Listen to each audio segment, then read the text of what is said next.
Hello, I'm Dave Goodwin with Chopper Rebellion Co. Dena and BJ Rupp from Good Times Motorcycle, Hays, Kansas. They're the ones that have put all the work into sponsoring this ride to the rim in New Mexico. It's basically a volcano. And then we're going to go out to Colorado. But I don't know if it was Dena or BJ, but basically they put together a series on what are you packing. So if you guys that are going on this trip, do a quick video. It's all in fun, right? But also it could be educating to somebody that's never been on a trip before, a motorcycle trip, because there's a lot to think about, and especially if you have a passenger. So I thought I would put together what I carry on trips, and a lot of it depends on what time of year it is, right? So this time of year in Colorado or New Mexico can be questionable. Where we're getting ready to go, I've actually seen it be 70 degrees during the day and snowing at night, or snowing in the evening. So you never know what you're going to run into, so you got to pack for that. So I ride a chopper, and I've always rode chopper style motorcycles. So I'm going to be honest with you guys, I don't like a bunch of shit on my bike. Okay, that's not my style. I don't like a bunch of bags and luggage and stuff. I want to strip down. I don't like none of that stuff. But I'm not going to bag on somebody who likes the comfort, right?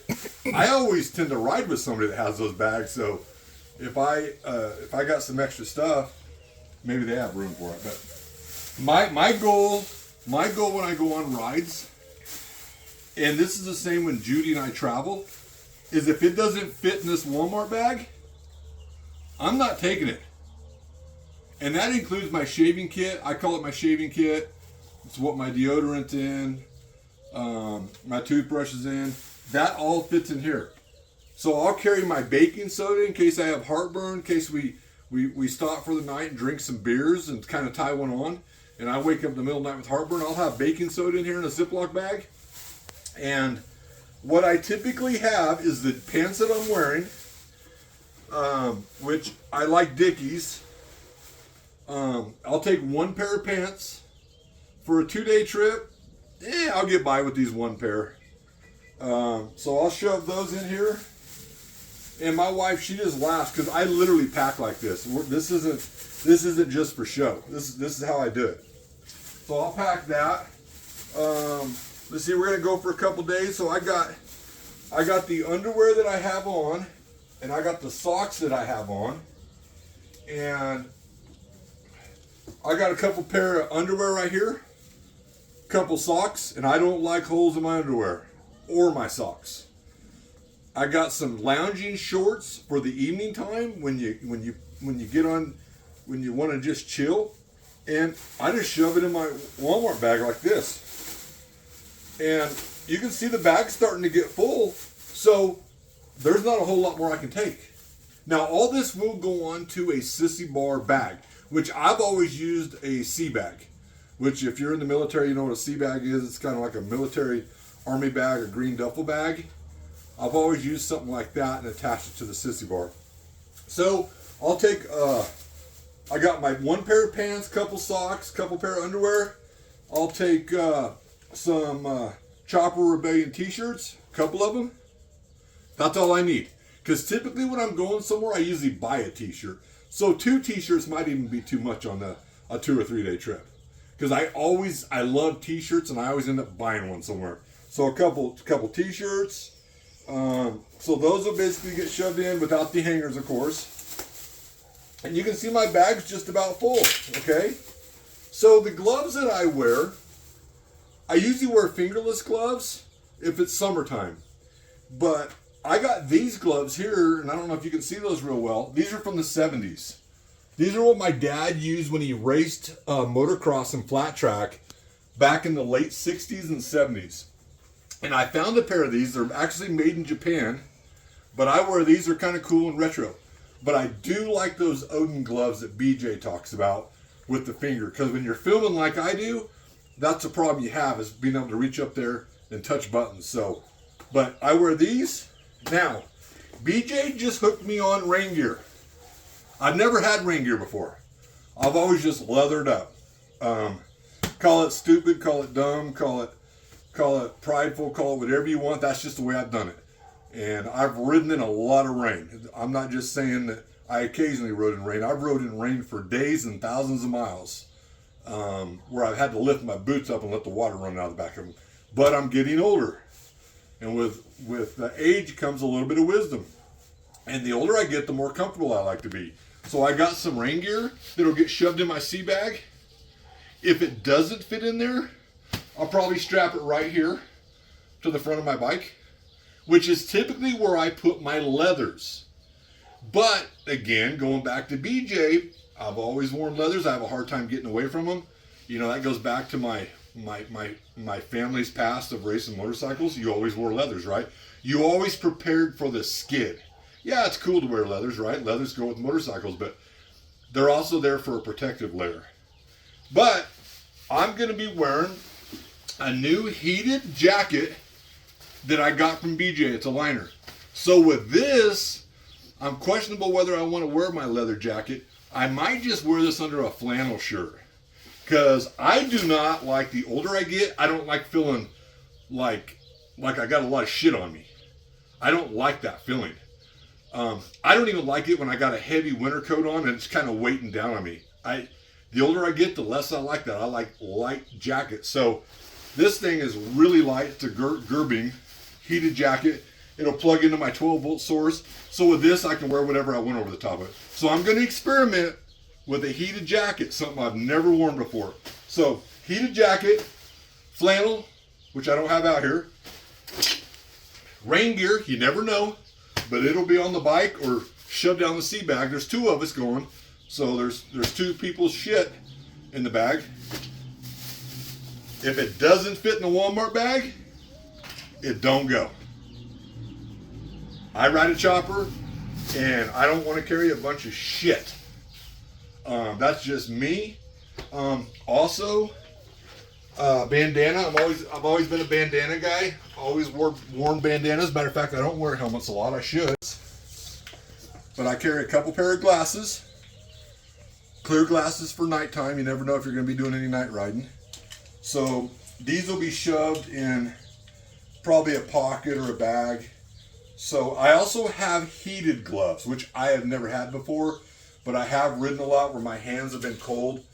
And let's just face it, it sucks. Nobody wants to be cold. So I got heated gloves that actually plug into the heated jacket. And I got these from BJ's, Good Times Motorcycle.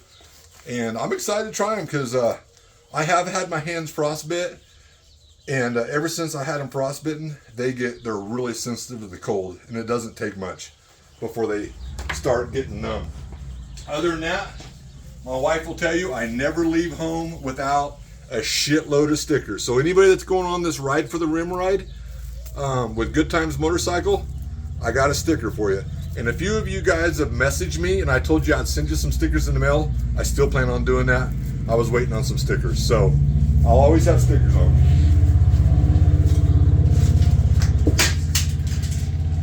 Just dropped one of my new batteries. So I do a lot of video work, and unfortunately, you got your phone chargers, your extra spare batteries. It's the world we live in, and this will probably just get shoved down in the middle of my shit in my sea bag, in my sissy bar bag, somewhere in there. Ziploc in case it rains, and I also line my sea bag, my military bag, with a black trash bag. The only bad thing about it, your clothes smell like a black trash bag, but it keeps them dry. So that's what I use. Trying to think of anything else. The other thing that I do, let's see, I think I got everything there. Again, Walmart bag. If it doesn't fit in that, it's not going. The other thing that's really important to me is I have my own tools. So everything I wrench on my own bikes. So I know what sockets I need. I know what Allens I need. And I try to condense all those things into my tool bag. Anything that when you ride your bike enough, you're going to know what comes loose on your bike, or you're going to know what you have troubles with. You can't carry everything, right? But hopefully your bros will have something you don't have. But an extra headlight bulb, I usually carry one of those. Allens, screwdrivers, electrical tape, heat shrink, a lighter Loctite. I carry Loctite. And that's about it. So that's what I take on a trip. A lot of it comes down to variables. How long are we going to be gone? How far are we going? What type of what time of the year is it? But I don't care what time of the year it is. I usually just have no more than a Walmart bag. And if it gets hot out, my leathers get strapped to the front of my bike.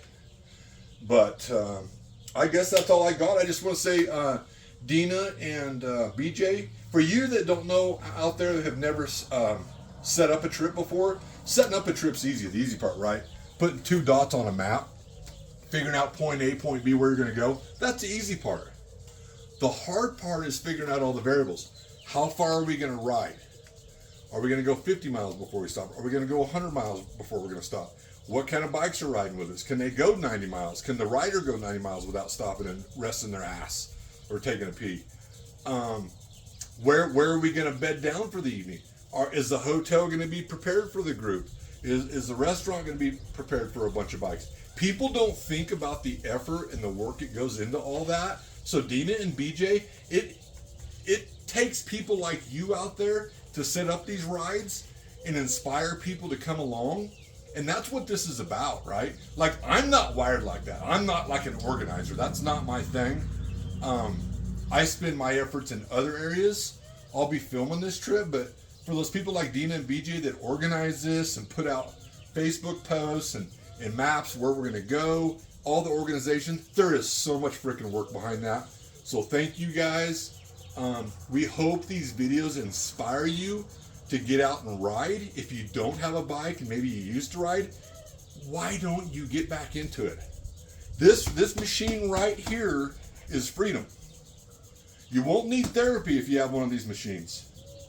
You know, this is where you find freedom. You conquer your fears and you go for it. So look forward to seeing all you guys on the ride. And I think that's all I got. I don't use sunscreen, but sunscreen would be another good thing to have. And put things in plastic bags so they don't get wet. I even do that with my tools sometimes. And I think that's about it. So, tire gauge. Other than that, hope you guys have a great evening. Thanks a lot. See you on the trip. Dave Goodwin, Chopper Rebellion Co.